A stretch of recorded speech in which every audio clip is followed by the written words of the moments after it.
आपका स्वागत है। मैं विवेक बिंद्रा, मोटिवेशनल स्पीकर और बिजनेस कोच। आज की बात जापान पे करूंगा। जापान आज दुनिया की तीसरी सबसे पावरफुल इकोनॉमी बन गया है। मैं इसके थोड़े हिस्ट्री से आपको आराम आराम से आज लेके जाऊंगा।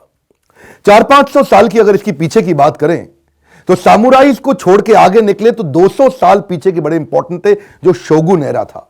लगभग 1650 से 1850 तक ये 200 साल जापान पूरी तरह आइसोलेटेड था। यहां पे अलग अलग फ्यूडल लॉर्ड हुआ करते थे। फ्यूडल लॉर्ड क्या होते हैं? वो जागीरदार और जमींदार नहीं होते। ऐसा छोटा छोटा पूरा जापान डिवाइडेड था।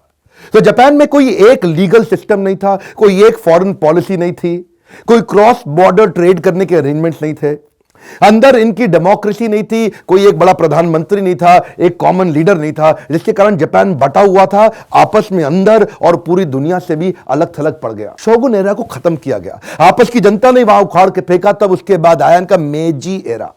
ये 40 बड़े पीसफुल साल रहे इनके। मेजी एरा में आते ही सबसे पहला काम इन्होंने क्या किया? वहां के फ्यूडल लॉर्ड्स को खत्म किया।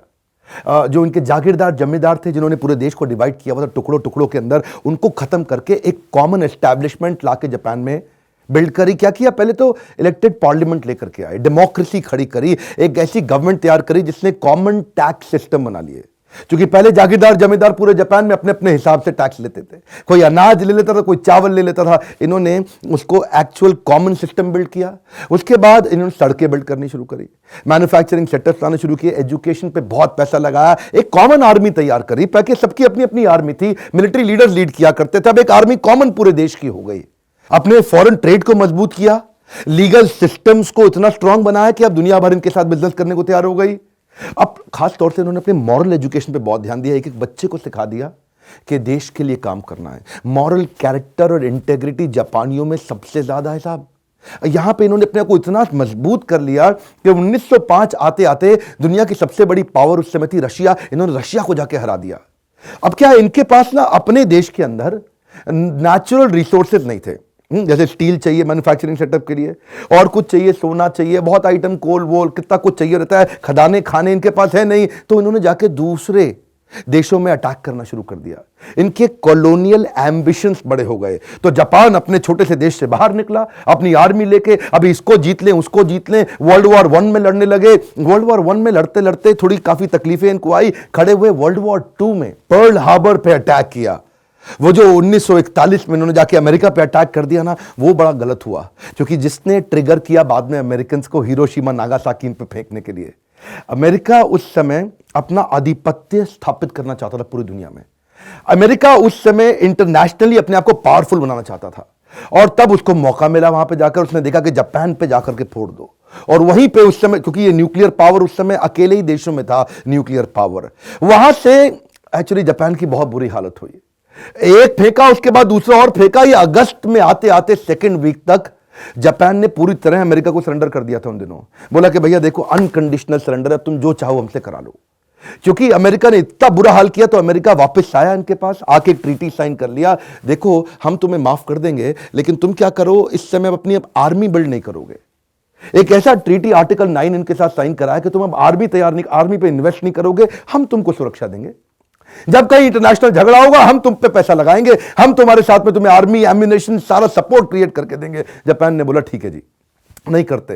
तब तक इनकी आर्मी लीडरशिप, इनकी मिलिट्री लीडरशिप बहुत स्ट्रांग थी, क्योंकि इनके वो जो कॉलोनियल एम्बिशन थे ना, मैं हर देश को जीतता जाऊं। जापान में डीमिलिटराइजेशन पूरी तरह एस्टैब्लिश हो गया, अब मिलिट्री पे पैसा लगाना नहीं। तो जो सबसे बुद्धिमान लोग थे, उनको जापानीज सरकार ने बोला कि तुम जो है बिजनेस पे फोकस करो। उधर उस समय एडवर्सिटी को अपॉर्चुनिटी बनाया। जो लोग स्ट्रांगली मेंटल हो रहे थे, वो मेंटली स्ट्रांग हो गए। जिनका होपलेस एंड था, एंडलेस होप बिल्ड कर दिया। हिरोशिमा नागासाकी में नुकसान इतना हुआ कि आज तक लोग अंधे, लंगड़े, गूंगे पैदा होते रहे हैं वहां पे। क्षमा चाहता हूं, कठोर शब्द मैं जानता हूं, लेकिन इतनी तकलीफें रही, उसके कारण ये लोग रुके नहीं वहां पे। अपने देशवासियों को बताते थे कि तुम सब एशियन से ज्यादा पावरफुल हो, तुम सब गोरों को भी हरा सकते हो, उखाड़ सकते हो। लोगों को वापस खड़ा किया। अच्छा, उस समय पे इसूजू, निसान और टोयोटा, ये सारी वो जापानीज गाड़ियां बनाने वाली कंपनी थी जो मिलिट्री को अपने प्रोडक्ट्स दिया करती थी, सप्लाई किया करती थी। सोनी उस समय तक वो दूरबीन बनाती थी, उसने कैमरा बनाने शुरू कर दिए। ये जो मिलिट्री को ट्रक और बड़ी गाड़ियां दिया करते थे, उन्होंने कमर्शियल गाड़ियां और पैसेंजर गाड़ियां बनानी शुरू कर दी। और वही बुद्धिमान लोग जो आर्मी में थे और जो कर्मठ और मेहनती डिसिप्लिन लोग थे, वो सब के सब अब बिजनेस में आ गए। वो सब दुनिया की सबसे प्रोडक्टिव लेबर आई क्यों? क्योंकि वो आर्मी से आई थी। दुनिया के सबसे ज्यादा एफिशिएंट लेबर कैसे मिली जापान को? क्योंकि वो जापान की आर्मी से निकल के आई थी। और ये लोगों ने अब उस पूरे के पूरे फोकस को बिजनेस के अंदर डाल दिया। आप और मैं आसानी से इस वीडियो को देख रहे हैं, पर यह आसान नहीं है। 20 साल के अंदर टोक्यो ओलंपिक्स, आज भारत को स्वतंत्र हुए लगभग 72 साल हो गए। आज तक ओलंपिक्स का सपना नहीं हुआ। एक एशियन गेम्स, उसके बाद कॉमनवेल्थ गेम्स, CWG के घोटाले सब जानते हैं। लेकिन जापानी लोग इतना तेज बाउंस बैक करते हैं, यही बुद्धि चकरा जाती है इस बात को समझने पे। इनके देश में ना रिस्क एवर्स हैं ये लोग। रिस्क एवर्स का मतलब क्या हुआ? किसी भी आदमी से मिलो, कहता गलती नहीं करनी, रिस्क नहीं लेंगे किसी भी चीज में। क्यों नहीं करनी है गलती? क्योंकि बार बार तूफान आता है, कभी इनके यहां पे सुनामी आ जाएगा, कभी अर्थक्वेक आ जाएंगे। ऐसे ऐसे अर्थक्वेक ये झेलते हैं कि इनका जो छोटा मोटा अर्थक्वेक इंडिया में आ गया तो यहां तो कहीं बिल्डिंग खत्म हो जाएंगी। ये आपदा विपदा से निपटने के लिए अपने आप को बड़ा मजबूत बनाया है। गलती नहीं करनी, गलती नहीं करनी, गलती। क्वालिटी मूवमेंट चालू कर दिए दुनिया में। मैन्युफैक्चरिंग के अंदर क्वालिटी सर्कल सारे जापान ने दिए। गलती नहीं करनी, गलती नहीं, परफेक्शन की आदत है। 9.9 आउट ऑफ 10 का मतलब है इनके लिए 0 आउट ऑफ 10। मेरी बात समझ रहे हैं? पार्ट पर मिलियन, एक एक मिलियन प्रोडक्ट बनाएंगे अपनी असेंबली लाइन में, मैन्युफैक्चरिंग में। गलती नहीं करनी, गलती नहीं करनी। क्वालिटी सर्कल इनके दिमाग में घुस गया, अब कोई गलती नहीं करनी। वो गलती ना करने के चक्कर में ये परफेक्शन के नजदीक आ गए। क्वालिटी, ड्यूरेबिलिटी, रिलायबिलिटी, पूरी दुनिया में जापान का नाम हो गया। दुनिया में सबसे पहले काइजन जापान तो लेकर के आया। 6 sigma, kaizen, 5S, पोकायोके, TQM, total quality management, total productivity management, ये सारे मैन्युफैक्चरिंग के टूल टोयोटा से चालू हुए। गलती नहीं करनी, ये परफेक्शन की इनको आदत पड़ गई है। कल का रिकॉर्ड आज तोड़ दूंगा। मेरा वीडियो देखा था आपने? आज तक इतना अच्छा किया, उससे अब अच्छा करके दिखाएंगे। कल का रिकॉर्ड, मैं इतनी दूर आया हूं यहां रहने के लिए नहीं, और आगे जाने के लिए। अमेरिकन प्रोडक्ट से प्रेम करते लेकिन यूज जापानीज प्रोडक्ट करते थे।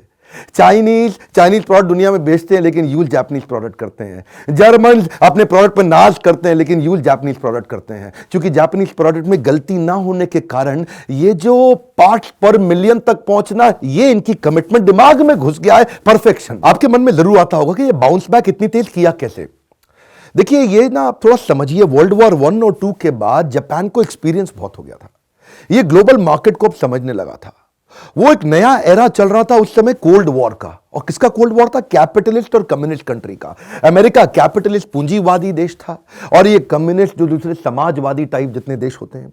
उस समय रशिया बहुत तेज था। सेंट्रल एशिया से लेके रशिया और उसके बाद चाइना, इधर नॉर्थ कोरिया, पूरी बेल्ट रशिया ने अपने साथ जोड़ रखी थी।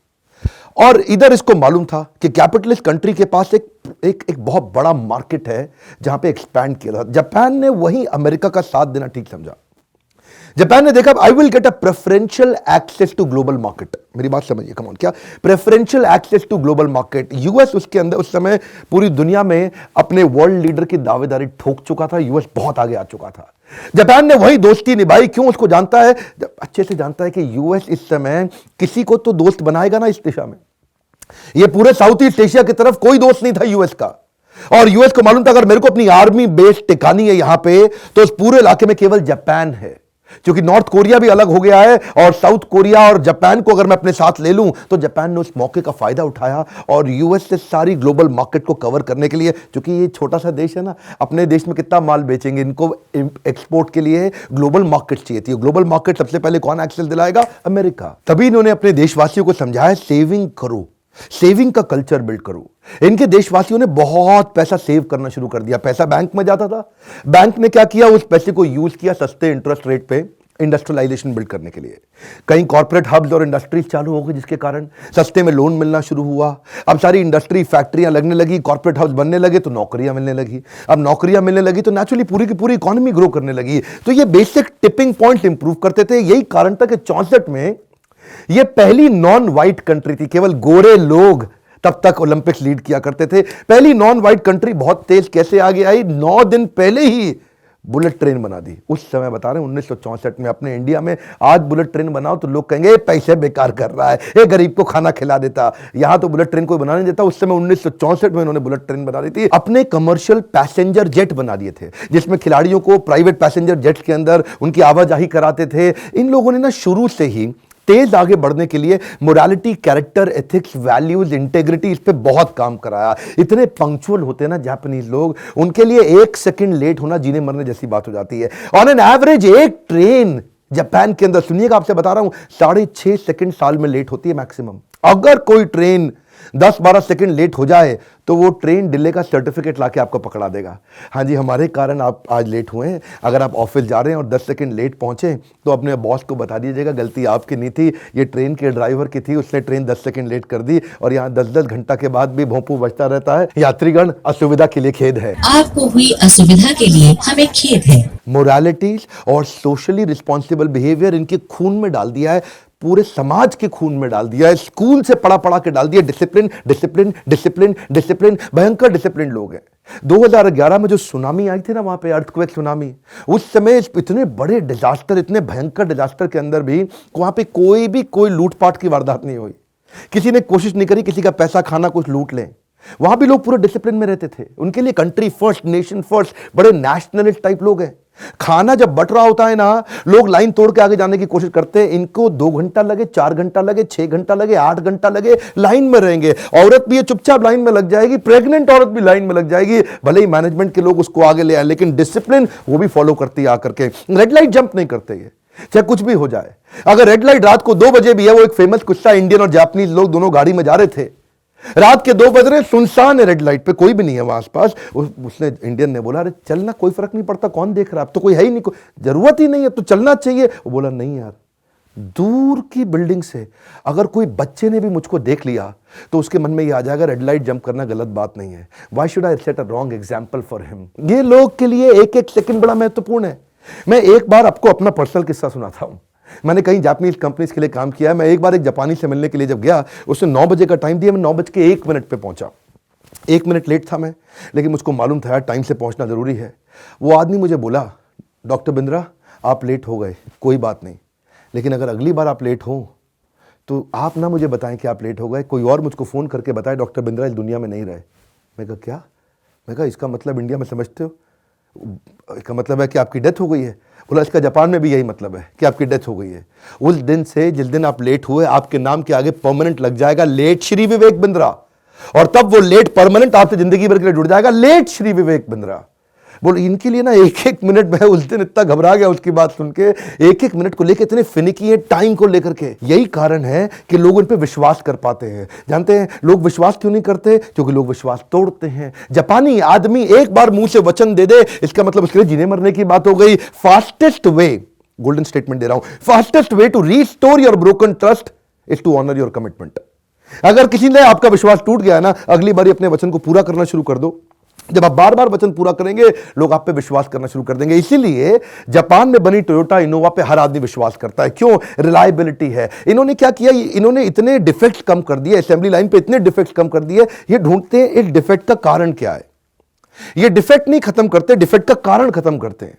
और अगर डिफेक्ट का कारण समझ में नहीं आ रहा तो डिफेक्ट के कारण के पीछे का जो कारण है उसको समझने की कोशिश करते हैं कि इस कारण को किस कारण ने कारण बनाया।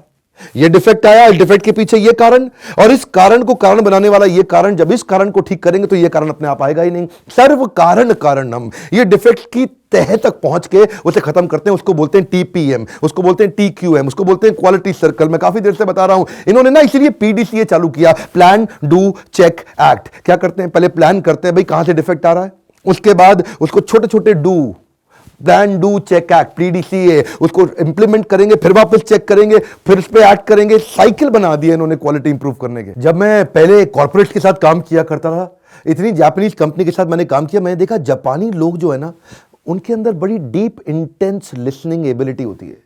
जब इनके यहाँ ग्रुप मीटिंग्स होती हैं, टीम मीटिंग्स होती हैं, रिव्यू मीटिंग्स होती हैं, इंडिया में तो जब मीटिंग होती है हर आदमी चिल्ला रहा है, हर आदमी इकट्ठे बात कर रहा है, 2 आदमी 3 आदमी एक साथ बोल रहे होते हैं। इंडिया में जब औरतों की किटी पार्टी होती है ना, वो भी आपने देखी होंगी।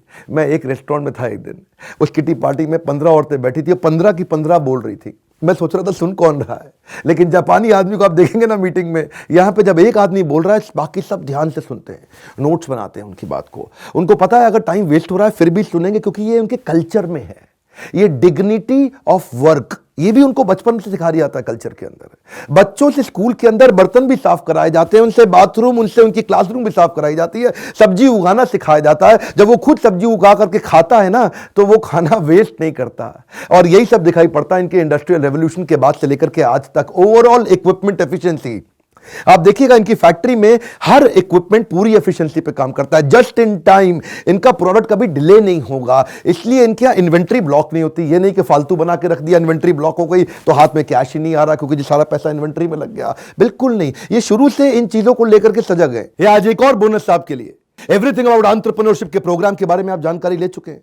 1500 रुपए महीने में ऐतिहासिक, अद्भुत, दुनिया का मोस्ट अफोर्डेबल प्रोग्राम। इससे कम पैसों के अंदर इससे पावरफुल प्रोग्राम दुनिया में कोई नहीं दे सकता। क्यों जानते हैं? मेरे साथ में मिलके आपको ट्रेनिंग कौन देंगे? फोर्ड मोटर्स के global chairman mister Alfred Ford, जो हेनरी फोर्ड के पोते हैं, वो हमारे साथ जुड़ चुके हैं इस प्रोग्राम में। वो आपको ट्रेन करेंगे। आरओ में हमारे देश में नंबर 1 केंट है, तो केंट आरओ के चेयरमैन मिस्टर महेश गुप्ता हमारे साथ जुड़ चुके हैं, वो आपकी ट्रेनिंग करेंगे। मोबाइल में नंबर 1 शाओमी है, तो शाओमी के इस समय सीईओ मनु जैन आपकी ट्रेनिंग करेंगे मेरे साथ मिलकर के। बजाज कैपिटल के चेयरमैन खुद संजीव बजाज मिलकर मेरे साथ आपकी ट्रेनिंग करेंगे। पैकर मूवर्स में अग्रवाल पैकर मूवर सबसे बड़े हैं, मिस्टर रमेश अग्रवाल मेरे साथ आपकी ट्रेनिंग करेंगे। डॉक्टर्स में डॉक्टर देवी शेट्टी, पद्मश्री पद्म भूषण हमारे साथ मिलकर आपको सिखाएंगे। डॉक्टर अरविंद लाल पैथ लैब से आपको हमारे साथ मिलकर सिखाएंगे। हमारे देश का नंबर 1 सर्कुलेटिंग न्यूज़पेपर है दैनिक भास्कर, उसके मैनेजिंग डायरेक्टर गिरीश अग्रवाल मेरे साथ मिलकर आपकी ट्रेनिंग करेंगे। एक बात बता रहा हूं आपको, यह दुनिया में पहली बार हुआ है कि इतना बड़ा महाकुंभ तैयार हुआ है जहां